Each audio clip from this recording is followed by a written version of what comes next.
பண்ணையெல்லாம் பொன் கொழிக்க செய்திடுவோம், அதில் பன்மடங்கு உற்பத்தியை பெருக்கிடுவோம்.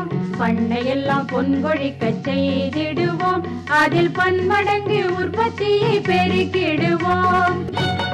உழவர் உலகம். கண்மணி போல் நெல்மணியை வளர்த்திடவே நாடும் கருத்துரைக்கும் ஒலிபரப்பை கேட்டிடுவோம்.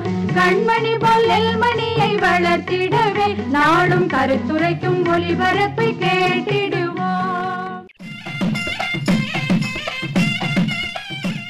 லாபகரமான செம்மறியாடு வளர்ப்பு தொடர் நிகழ்ச்சி. என்ன அக்காவை இன்னும் காணோம்? ஒருவேளை சந்தையில் ஒரே கூட்டமாக இருக்குமோ? முத்தழகு, முத்தழகு. அக்கா வந்துட்டீங்களா?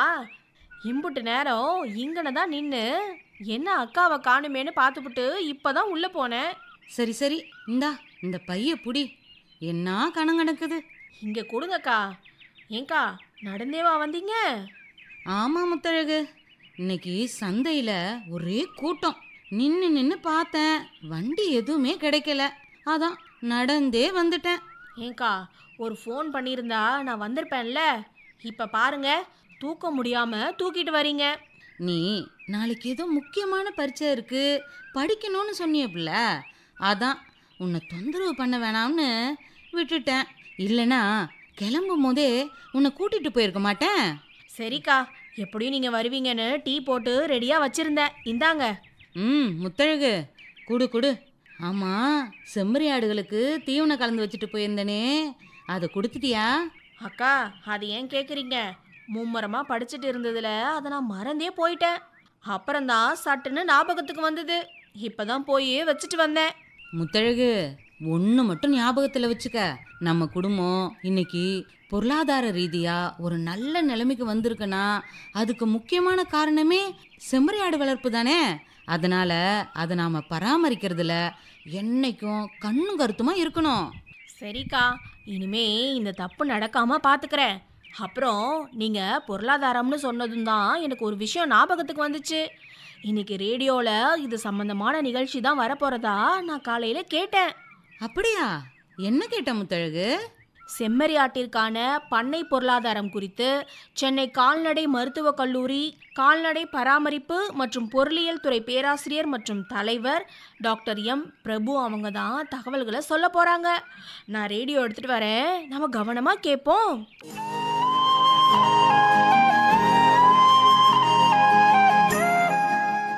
இந்தியாவோட பொருளாதாரத்தில், குறிப்பாக கிராமப்புற பொருளாதாரத்தில் கால்நடைகளில் பங்கு பற்றி உங்களுக்கு நல்லாவே தெரியும். உதாரணத்துக்கு 2014-15 முதல் 2022-23 வரையான காலகட்டத்தில் கால்நடைத்துறையின் ஆண்டு வளர்ச்சி விகிதமானது 7.38% ஆகும். இதே காலகட்டத்தில் இந்திய விவசாய பொருட்களோட மதிப்பில் கால்நடை பொருட்களோட மதிப்பானது பங்கானது 24.32%இருந்து 30.38% உயர்ந்துள்ளது. 2022-23 ஆண்டில் இந்தியாவோட மொத்த உற்பத்தி செய்யப்படும் பொருட்களோட மதிப்பில் கால்நடைத்துறையின் பங்கு மட்டும் 4.6% ஆகும். இந்தியாவை எடுத்துக்கிட்டோம்னா தற்போதைய நிலவரப்படி 192.52 மில்லியன் மாடுகளும் 109.85 மில்லியன் எருமைகளும் 74.26 மில்லியன் செம்மறி ஆடுகளும் 148.88 மில்லியன் வெள்ளாடுகளும் 851.8 மில்லியன் கோழிகளும் 9.06 மில்லியன் பண்டிகளும் உள்ளன. பால் உற்பத்தியில் இந்தியா தான் முதல் இடத்துல இருக்குது. அதே மாதிரி முட்டை உற்பத்தி எடுத்துக்கிட்டோம்னா நாம் 3வது இடத்திலும், இறைச்சி உற்பத்தியில் 8வது இடத்துலையும் இருக்கிறோம். 2014-15 146.3 மில்லியன் டன் பால் உற்பத்தியாக இருந்தது. 2020-21 209.96 மில்லியன் டன்னாக உயர்ந்தது. இதே பாலின் அளவானது 2023-24 239.30 மில்லியன் டன்னாக உயர்ந்தது. தனிநபருக்கு இந்தியாவில் நாளொன்றுக்கு கிடைக்கும் பாலின் அளவானது 2023-24 4 71 கிராம் ஆகும்.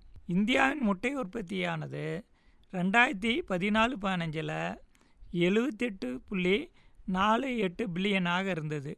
இதுவே 2023-24 142.77 பில்லியனாக உயர்ந்துள்ளது. அதாவது 8-9 வருஷத்திலே ஆல்மோஸ்ட் 2 மடங்காக அதிகரித்து இருக்குது.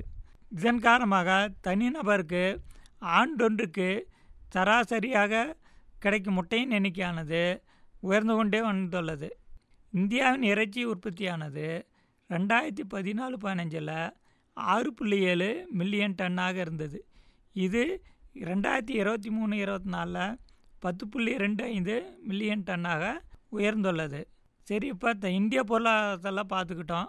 தமிழ்நாட்டு பொருளாதாரத்தை எடுத்துக்கிட்டோம்னா தமிழ்நாட்டில் 9.52 மில்லியன் மாடுகளும் 5 லட்சம் எருமைகளும் 4.50 மில்லியன் செம்மறியாடுகளும் 9.89 மில்லியன் வெள்ளாடுகளும் 120.78 மில்லியன் கோழிகளும் இருக்கின்றன. தமிழ்நாடானது இந்தியாவின் கால்நடை வளத்தில் 4.56% கொண்டுள்ளது. இந்தியாவோட பால் உற்பத்தியில் 4.52%, இறைச்சி உற்பத்தியில் 7.49% தமிழ்நாடு பங்களிக்கிறது. இந்தியாவின் முட்டை உற்பத்தியில் தமிழ்நாட்டின் பங்கானது 15.64% ஆகும். ஆந்திராவுக்கு அடுத்தபடியாக நாம் தான் இந்தியாவின் முட்டை உற்பத்தியில் 2வது இடம் வகிக்கிறோம். இந்தியாவோட கால்நடை பொருட்களோட மொத்த மதிப்பில் தமிழ்நாட்டின் பங்கு மட்டும் 5.43% ஆகும். 2011-12 தமிழ்நாட்டில் உற்பத்தி செய்யப்பட்ட கால்நடை பொருட்களின் மதிப்பு 26,179.44 கோடி ஆகும். இது 2020-21 ஆண்டில் 93,997 கோடியாக உயர்ந்திருக்கிறது. தமிழ்நாட்டில் கால்நடைத்துறையின் பங்கானது மொத்த விவசாய பொருட்களின் மதிப்பு 2022-23 45% ஆகும். உற்பத்தி எடுத்துக்கிட்டோன்னு பார்த்துக்கிட்டோம்னா தமிழ்நாட்டில் 2005-6 54.7 லட்சம் மெட்ரிக் டன்னாக இருந்த பாலின் அளவானது 2023-24 10.81 மில்லியன் மெட்ரிக் டன்னாக உயர்ந்துள்ளது. தமிழ்நாட்டில் முட்டை உற்பத்தியானது 2005-6 6.22 பில்லியனாக இருந்தது. இது 2023-24 20.02 பில்லியனாக உயர்ந்துள்ளது. தமிழ்நாட்டில் இறைச்சி உற்பத்தி எடுத்துக்கிட்டோம்னா 2005-6 1.2 லட்சம் டன்னாக இருந்தது. 2023-24 7.7 லட்சம் டன்னாக உயர்ந்திருக்குது. இது உயர்ந்து வரும் இறைச்சி உற்பத்தியின் காரணமாக 23-24 இந்த அளவானது 9.99 கிலோவாக உயர்ந்திருக்குது. இருந்தாலும் உலக சராசரியை ஒப்பிடும்போது இது மிக குறைவே. கால்நடைகளோட பங்கு இந்தியாவிலையும் தமிழ்நாட்டிலையும் தெரிஞ்சுக்கிட்டீங்க. இப்போ ஏன் நாம் பொருளாதார கணக்கீடு செய்யணும், செஞ்சே ஆகணுமானா செஞ்சு தான் ஆகணும். இந்த ஒரு தொழில் தொடங்கினாலும் என்ன காரணத்துக்காக பண்ணுவோன்னு பார்த்தோம்னா வருமானம். பெரும்பாலான விவசாயிகள் என்ன பண்ணுவாங்கன்னா அப்படியே வாங்குவாங்க, ஆடோ மாடோ ஏதோ வாங்குவாங்க, வாங்கிட்டு அதில் ஒரு பக்கம் செலவு பண்ணிக்கிட்டே இருப்பாங்க. அவங்க டெய்லி கணக்கு பார்ப்பாங்க, இன்றைக்கி எவ்வளோ செலவு பண்ணியிருக்கோம், எவ்வளோ பாலோ இல்லை ஆடோ எவ்வளோ வருமானம்னு தான் பார்ப்பாங்க. இந்த கணக்கீடை தவிர நிலையான செலவுகள் இந்த மாதிரி சில கணக்கீடுகள்லாம் போட்டு பண்ணால் தான் உண்மையிலே வருமானம் வருதா இல்லையாங்கிறத தெரிஞ்சிக்க முடியும். அதை பற்றி இப்போ பார்ப்போம். பண்ணையாளர்கள் தங்களோட பண்ணைகளில் அவங்களா பொருளாதார கணக்கீடு செய்யும்போது எந்தெந்த பொருளுக்கு எந்த செலவு, தீவனத்துக்கு அதிகம் செலவாகுதா இல்லை லேபருக்கு அதிகம் செலவாகுதா இல்லைன்னு தெரிஞ்சுக்கலாம். அதே மாதிரி எதன் மூலம் அதிக வருமானம் கிடைக்குதுங்கிறத தெரிந்து கொள்ள முடியும். இதன் காரணமாக நீங்கள் செலவு அதிகமாகிற இடத்துல கொஞ்சம் செலவுகளை எப்படி குறைக்கலாம், எப்படி வருமானத்தை பெருக்கலாங்கிறத தெரிந்து கொள்ள முடியும். அதன் காரணமாக பண்ணையில் லாபத்தை அதிகரிக்க வாய்ப்பு இருக்குதுங்க. மேலும் இவ்வகை கணக்கீடுகள் நீங்கள் பண்ணையாளர்கள் வங்கியில் கடனுதவி பெற பெரிதும் உதவியாக இருக்கும். ஏன்னா வங்கிகளுக்கு நீங்கள் கடனுதவின்னு போகும்போது அவங்க எடுத்தோடனே ப்ராஜெக்ட் ரிப்போர்ட் கேட்பாங்க. அதில் வருடம் எவ்வளோ செலவு வருது, எவ்வளோ வருமானம் வருது, நிகர வருமானம் அளவு, அதை வச்சு நீங்கள் எவ்வளோ திருப்பி பேங்க்குக்கு ரீபேமெண்ட் செலுத்துவீங்கன்னு கேட்பாங்க. ஸோ அதுக்கு இந்த கணக்கீடுகள் மிகவும் தேவைப்படும். இந்த கால்நடை வளர்ப்பு பொருளாதாரத்தை எடுத்துக்கிட்டோம்னா இது எப்படின்னா அனுமானம், நிலையான முதலீடு, நிலையான செலவுகள், மாறுபடும் செலவினங்கள் மற்றும் வருமானம் ஆகியவற்றை உள்ளடக்கியதாகும். இப்போ அனுமானங்கள்னால் என்னன்னு பார்ப்போம். இந்த அனுமானங்களை பார்த்தோம்னா எந்த வகையான இனம், அதனோட உற்பத்தி அளவு, பால் கறக்கும் அளவு, தீவனம் மற்றும் வேலையாட்கள், எத்தனை வேலையாட்கள் தேவைப்படும், எவ்வளோ நாளைக்கு, அவங்களுக்கு எவ்வளவு செலவு, மருத்துவம் மற்றும் காப்பீடு போன்றவை இதில் அடங்கும். அடுத்ததாக நிலையான முதலீடு. எந்த ஒரு தொழிலிலும் சில பெரிய செலவுகளை ஆரம்பத்தில் மேற்கொள்ள வேண்டியிருக்கும். உதாரணத்துக்கு எடுத்துக்கிட்டோம்னா இப்போ கறவை மாடுகளோ ஆடுகளோ அவற்றுக்கு வாங்கிறது, அவற்றிற்கான கொட்டகை அமைப்பது, குடிநீர் மற்றும் மின்சார வசதிகள் செய்வது இதில் அடங்கும். இந்த வகையான செலவுகளை பண்ணையில் ஆரம்பத்தில் ஒரு முறை மட்டுமே செய்ய வேண்டி இருக்கும். நிலையான செலவினங்கள். இந்த வகை செலவுகளானது பண்ணையின் உற்பத்தி அளவை பொறுத்து மாறுபடாது. இதில் என்னென்ன இருக்குன்னு பார்த்தோம்னா இந்த நிலையான முதலீட்டின் மீதான வட்டி, கட்டிடம் மற்றும் உபகரணங்களுக்கான தேய்மானம் மற்றும் காப்பீட்டு செலவுகள் போன்றவை இருக்கும். அடுத்ததாக மாறுபடும் செலவினங்கள். இது பண்ணையோட உற்பத்தியோட அளவை பொறுத்து இந்த வகை செலவுகள் மாறுபடும். தீவன செலவு, மருந்து செலவு, தடுப்பூசிகள் போன்றவை இதில் அடங்கும். வருமானமானது செம்மறியாடு வளர்ப்பில் பால் மற்றும் மெயினாக குட்டிகளை விற்பதன் மூலம் கிடைக்கிது. இப்போது 20 பெட்டையாடுகள் ஒரு கிடாவை பறன் மூலம் வளர்க்கறது மூலமாக எவ்வளோ வருமானம் வருதுங்கிறத பார்ப்போம். முதல்ல அனுமானங்கள். இது பெட்டையாட்டின் விலை 10,000 ஆகவும் கிடாவின் விலை 12,000ஆகவும் எடுத்துக்கொள்கிறோம். கிடாவிற்கான இடவசதி 15 சதுர அடி ஆகும். பெட்டையாட்டிற்கான இடவசதி 10 சதுர அடி ஆகும். குட்டிக்கு 6 சதுர அடி தேவைப்படும். உபகரணங்கள் மூலம் ஆகும் செலவு ஒரு ஆட்டிற்கு ரூபாய் 150 ஆகும். கட்டடம் மற்றும் உபகரணங்களின் மீதான தேய்மானம் 10 மற்றும் 20% எடுத்துக்கொள்கிறோம். வருடத்தில் கிடாவிற்கு 120 நாட்களுக்கு அடர் தீவனம் 200 கிராம் நாளொன்றுக்கு கொடுக்கப்படும். பெட்டையாட்டிற்கு 200 கிராம் நாளொன்றுக்கு 180 நாட்களுக்கும், குட்டிகளுக்கு 100 கிராம் 60 நாட்களுக்கும் கொடுப்போம் அடர் தீவனம். ஆடுகளுக்கு தேவையான பசுந்தீவனம் 1 ஏக்கரில் ரூபாய் 60,000 செலவில் 2 வருடத்துக்கு பயிரிடப்படுகிறது. குடும்பத்தில் இருக்கிறவங்கள பண்ணையை கவனிச்சுக்குவாங்க. எனவே வேலையாட்கள் கிடையாது. மருத்துவ செலவானது ஆட்டிற்கு வருடத்திற்கு ரூபாய் 300 எனவும் குட்டிகளுக்கு ரூபாய் 150 எனவும் எடுத்துக்கொள்ளப்படுகிறது. மொத்தத்தில் 56 குட்டிகள் 2 வருடத்தில் உற்பத்தி செய்யப்படும். குட்டிகளை 8 மாத வயதில் 20 கிலோ உடல் எடையில் கிலோவிற்கு ரூபாய் 400 என்ற முறையில் 8,000க்கு விற்கிறோம். இப்போ நிலையான முதலீடு எடுத்துக்கிட்டோம்னா இதில் ஒரு கிடாவோட விலை 12,000 ரூபா, 20 பெட்டையாடுகளின் விலை 10,000 ரூபா என்ற விதத்தில் 2 லட்சம் ரூபாய். கட்டிட செலவு 500 சதுரடி ரூபாய் 300 சதுரடி என்ற அளவில் 1,50,000 ஆகும். உபகரண செலவு ரூபாய் 3,150 ஆகும். ஸோ எல்லாத்தையும் சேர்த்தோம்னா மொத்த நிலையான முதலீடானது ரூபாய் 3,65,150 ஆகும். அடுத்ததாக மாறா செலவுகள். இதில் முதல்ல என்னென்னா நிலையான முதலீட்டின் மீதான வட்டி 12% என்ற அளவில் 2,96,000 ரூபாய் ஆகும் 2 வருடத்திற்கு. அடுத்ததாக மாறுபடும் செலவுகள். அடர் தீவனம் ஒரு கிடாவுக்கு 200 கிராம் வீதம் 120 நாட்களுக்கு 24 கிலோ ஆகும். 20 பெட்டையாடுகளுக்கு 200 கிராம் 150 நாட்களுக்கு 600 கிலோ ஆகும். குட்டிகளுக்கு 100 கிராம் 60 நாட்களுக்கு 336 கிலோ ஆகும். மொத்தமாக 960 கிலோ 2 வருஷத்துக்கும் சேர்த்து ரூபாய் 25 என்ற விகிதத்தில் ரூபாய் 48,000 ஆகும். மருத்துவ செலவுகள் எடுத்துக்கிட்டோம்னா 300 ஆட்டுக்கு என்ற அளவில் 2 வருடத்துக்கு 12,600 ரூபாயும், குட்டிக்கு 150 ரூபா என்ற அளவில் 8,400 ஆகும். ரெண்டும் சேர்த்து 21,000 ரூபாய் ஆகும். ஸோ மொத்த மாறுபடும் செலவுகள் 69,000 ரூபாய் ஆகும். இது 2 வருடத்துக்கு. எப்படி மொத்த செலவுகள் மாறுபடும் செலவுகளும் அடங்கும், நிலையான செலவுகளும் ஆகும். ஸோ மொத்த செலவுகள் 2 வருடத்திற்கு ரெண்டும் சேர்த்து 2,69,096 ரூபாய் ஆகும். அடுத்ததாக வருமானத்தை எடுத்துக்கிட்டோம்னா முதல்ல குட்டிகள் விற்பனை மூலம் 4,48,000 ரூபாய் வரும். எரு விற்பனை 2 வருடத்துக்கு 20,000 ரூபாய். மொத்த வருமானமானது இதை இரண்டையும் சேர்க்கும் பொழுது 4,68,000 ரூபாய் ஆகும். நிகர வருமானமானது 1,98,904 ரூபாய் ஆகும் 2 வருடத்துக்கு. இதே வருடத்துக்கு பார்த்தோம்னா 99,452 ரூபாய் ஆகும். மாதத்துக்கு எடுத்துக்கிட்டோம்னா 8,257 ரூபாய் ஆகும். இதில் பிசிஆர் எடுத்துக்கிட்டோம்னா 1.66 ஆகும். ஸோ இது இந்த மாதிரியான கணக்கீட்டுகளை மேற்கொள்வதன் மூலமாக நீங்கள் எவ்வளோ செலவு வருது என்ன வருதுன்னு தெரிஞ்சுட்டு அருமையாக உங்கள் பண்ணைகளை நிர்வகிக்கலாம். அதுதான் இந்த பயிற்சியோட நோக்கமாகும்.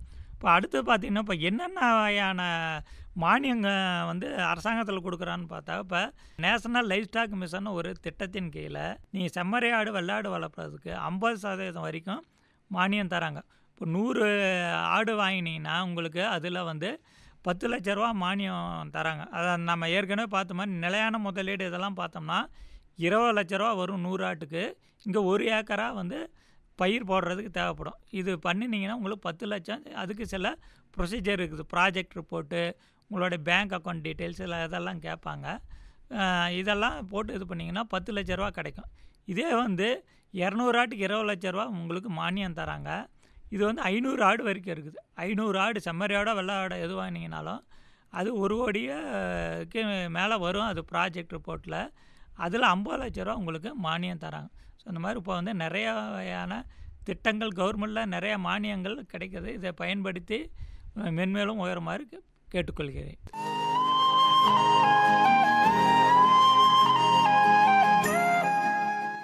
என்னக்கா, செம்மறி ஆட்டிற்கான பண்ணை பொருளாதாரம் குறித்து சென்னை கால்நடை மருத்துவக் கல்லூரி கால்நடை பராமரிப்பு பொருளியல் துறை பேராசிரியர் மற்றும் தலைவர் டாக்டர் எம் பிரபு அவங்க சொன்ன தகவல்களை கேட்டிங்களா? நல்லாவே கேட்டோம் முத்தழகு. நம்மளை மாதிரி உள்ள விவசாயிகளுக்கு செம்மறி ஆடு வளர்ப்புங்கிறது ஒரு வரப்பிரசாதம். ஆமாக்கா, செம்மறி ஆடு வளர்ப்பில் முறையாக நாம் லாபத்தை பார்க்கணும்னா இவர் சொன்ன மாதிரி பண்ணை பொருளாதாரத்தை நம்ம சரியாக கடைப்பிடிச்சாலே போதும். ஒவ்வொரு வருஷமும் நமக்கு எவ்வளவு செலவு ஆகுது, எவ்வளவு வரவு வருது, நிகர லாபம், இது எல்லாத்தையும் நாம் சரியானபடி கணக்கிட்டு வந்தோம்னா செம்மறி ஆடு வளர்ப்பில் நாம் நிலையான லாபத்தை பார்க்க முடியும்ல. சரியா சொன்னீங்கக்கா. இனி நீங்கள் இல்லாத நேரத்தில் செம்மறி ஆடுகளை நான் கவனமாக பார்த்துக்கிறேன். தீவனம் எல்லாம் வேலைக்கு கரெக்டாக கொடுத்துடுறேன். சரி சரி முத்தழகு, நீ போய் படி. நான் உனக்கு டிஃபன் செஞ்சு எடுத்துட்டு வரேன். பேசாத குழந்தை அம்மா கால்நடை நமக்கு, அதை பேணுவதில் கவனம் ரொம்ப இருக்கணும் உனக்கு. பேசாத குழந்தை அம்மா கால்நடை நமக்கு, அதை பேணுவதில் கவனம் ரொம்ப இருக்கணும் உனக்கு. முகம் பார்த்து வகையறியும் தாயவள் போலே, கால்நடை பார்த்து விதம் புரிந்து செயல்படும் மேலே. முகம் பார்த்து வகையறியும் தாயவள் போலே, கால்நடை பார்த்து விதம் புரிந்து செயல்படும் மேலே.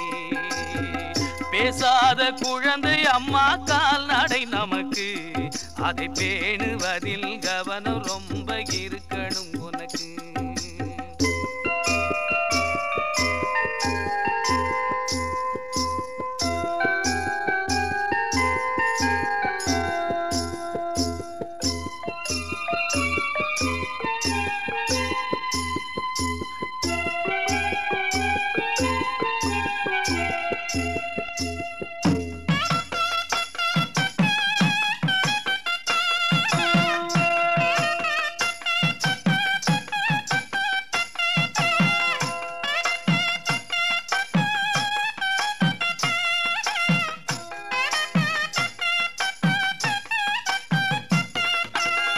மாசான தண்ணீரும் வீணான தீவனமும், மாசான தண்ணீரும் வீணான தீவனமும், காணாத நோயெல்லாம் கனவுக்கும் காரணமாம். மாசான தண்ணீரும் வீணான தீவனமும், காணாத நோயெல்லாம் கனவுக்கும் காரணமாம். தொண்டை அடைப்பான் துள்ளுமாறி நோய், நுண்ணுயிரால் வரும் சப்பை நோய் என்று,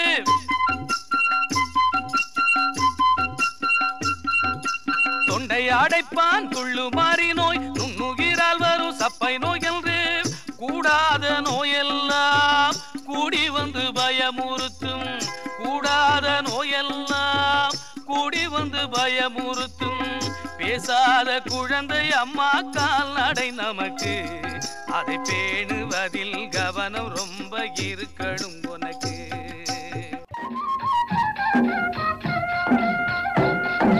அடுத்து வருவது வேளாண் செய்திகள்.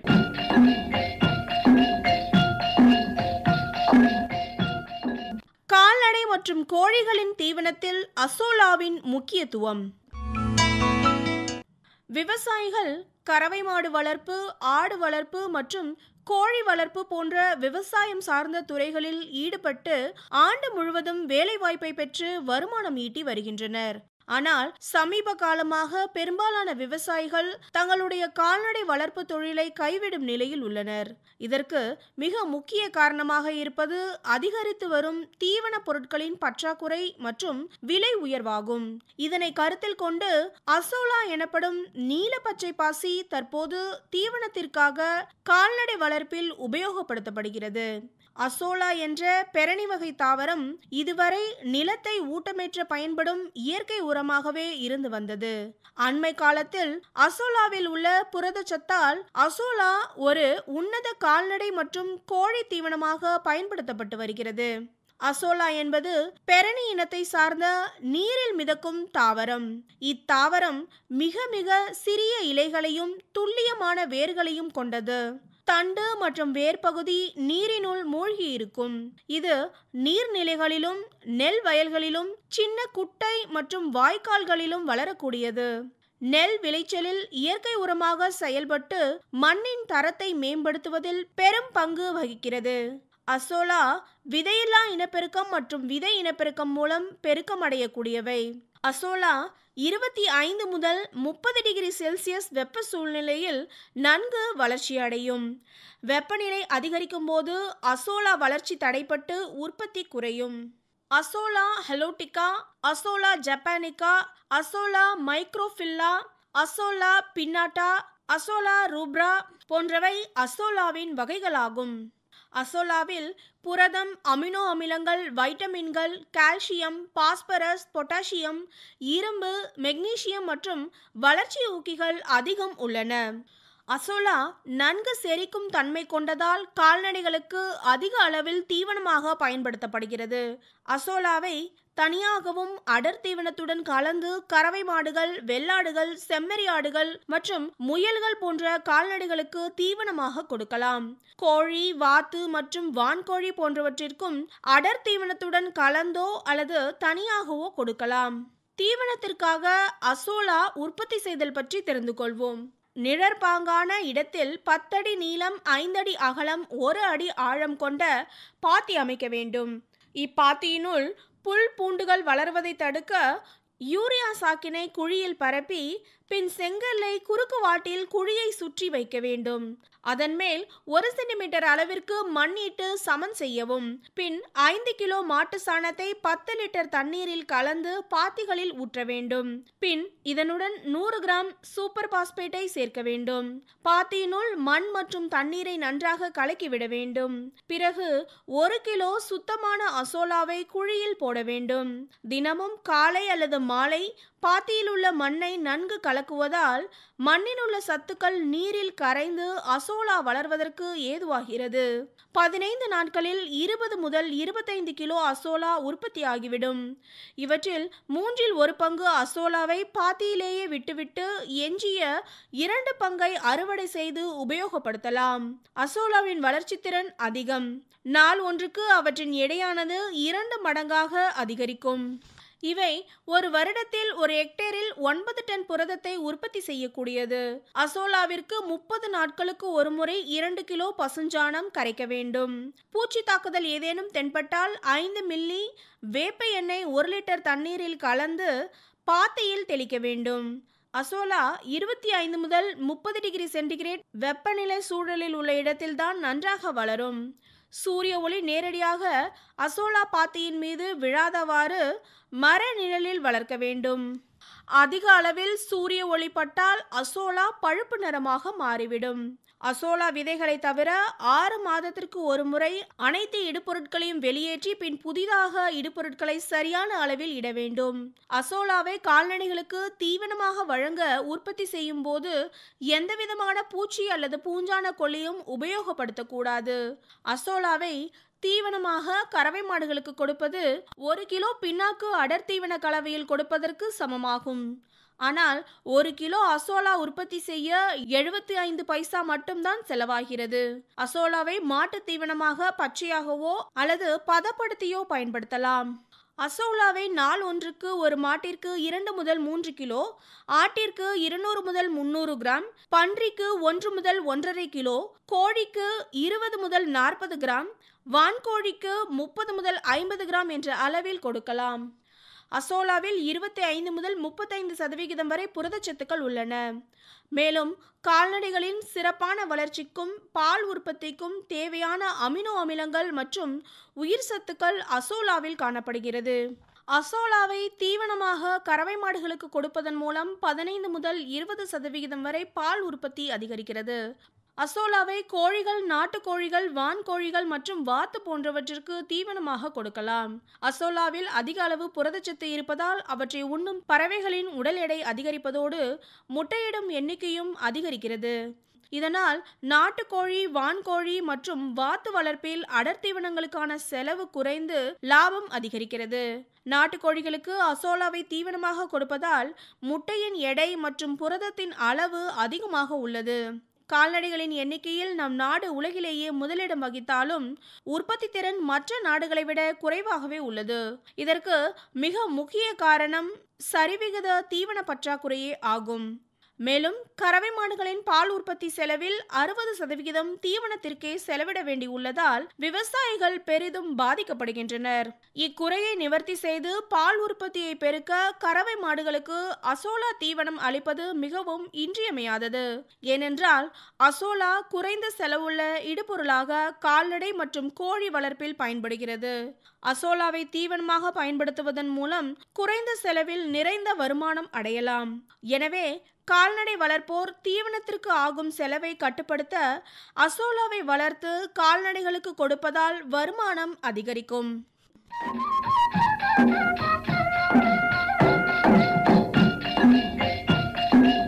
இதுவரை வேளாண் செய்திகள் கேட்டீர்கள்.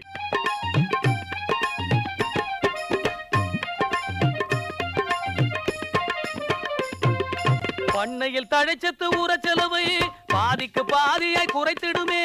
பண்ணையில் தழைச்சத்து ஊரச்செலவை பாதிக்கு பாதியாய் குறைத்திடுமே. பயிர் வளர்ச்சியில் பூச்சி தாக்காம பாதுகாப்பு பலன் தந்திடுமே. பயிர் வளர்ச்சியில் பூச்சி தாக்காம பாதுகாத்து பலன் தந்திடுமே. மண்ணின் வளத்தை மிகவும் கூட்டி மகசூல் பெருகச் செய்திடவே நுண்ணுயிர் உரங்கள் உண்மையிலேயே உயிர் உரமாக செயல்படுமே.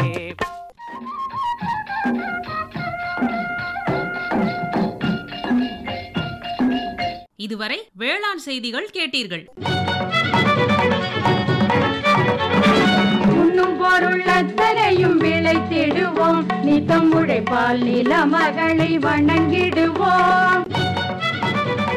அமைப்பில் உதவி பி. சண்முகப்பிரியா. உண்ணும் பொருள் அத்தனையும் விளைத்திடுவோம், நித்தம் உழைப்பால் நில மகளை வணங்கிடுவோம். அமைப்பு எஸ். முருகேசன். பொட்டலையும் பூம்பொழிலாய் திருத்திடுவோம், அதற்கு புத்தம் புது முறைகளையும் புகுத்திடுவோம். பொட்டலையும் பூம்பொழிலாய் திருத்திடுவோம், அதற்கு புத்தம் புது முறைகளையும் புகுத்திடுவோம். இத்துடன் இன்றைய உழவர் உலகம் நிகழ்ச்சி நிறைவு பெறுகிறது.